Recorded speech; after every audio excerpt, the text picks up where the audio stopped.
Good morning. Today I wanted to talk about how our life speaks a lot of times when we don't even see it. And I'm going to tie it in with a little thing that I did today as far as um, the Bible being alive. It's not just a book of knowledge, it's about it being alive, and it's about a book of transformation, about your life being transformed into the goodness of who we say we follow. It's about us becoming more and more like Jesus. It's about us being transformed into His image, the beautiful image of God, becoming more loving, becoming more compassionate, giving the same eyes to see life as He has, rather than just through a self-centered way of living. Um, I get gas at a place in Tulare, a Valero station there, every week on the way down to Bakersfield.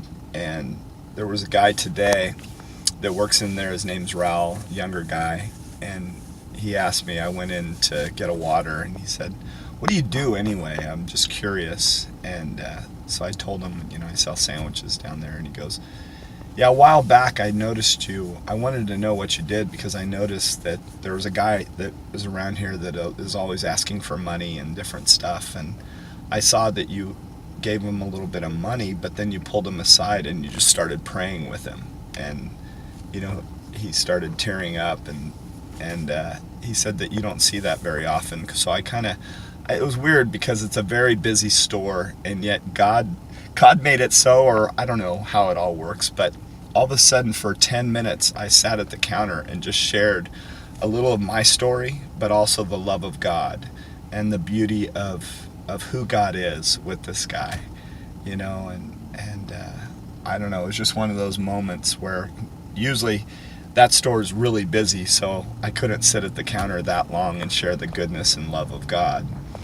And then I was thinking of another friend of mine. I'll get choked up here, but he on Sunday shared some good news with me. I'm going to keep it anonymous, but he shared some good news with me, and where his life was at the time that I met him, and where it is today, the transformation that God has done in this guy's life, just by, he came and is part of our group, and just seeing God just completely set this man free and in the place where he is today.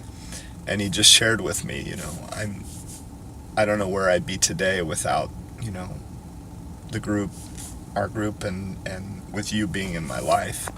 And that when we come to the end of ourselves, we're able to get involved with other people's lives and help them to see the beauty of who God is. And when we do, there's so much power in that. There's so much freedom. There's so much love. But we have to get out of our own way in order to experience that power and that love of God. We have to lay down our self-life in order to experience the beauty of who He is. We're so self-centered by nature. But I love God so much, and that's really what I'm trying to share, is that reading Scripture alone can puff you up. The Pharisees basically had all the knowledge, way more than anybody that's around today, as they were the religious group back in Jesus' day that knew. They memorized the Torah, the first 5 books of the Bible, and their life was pristine as far as their behavior. But their hearts weren't free. They didn't become love. And that's what Jesus came to bring. He came to help us to become love, to become more like Him, to become compassionate and loving and caring. And I love what Mother Teresa said, that it's not that we do great things in the name of God, we do the little things with great love. I'm going to leave you with that. God bless y'all.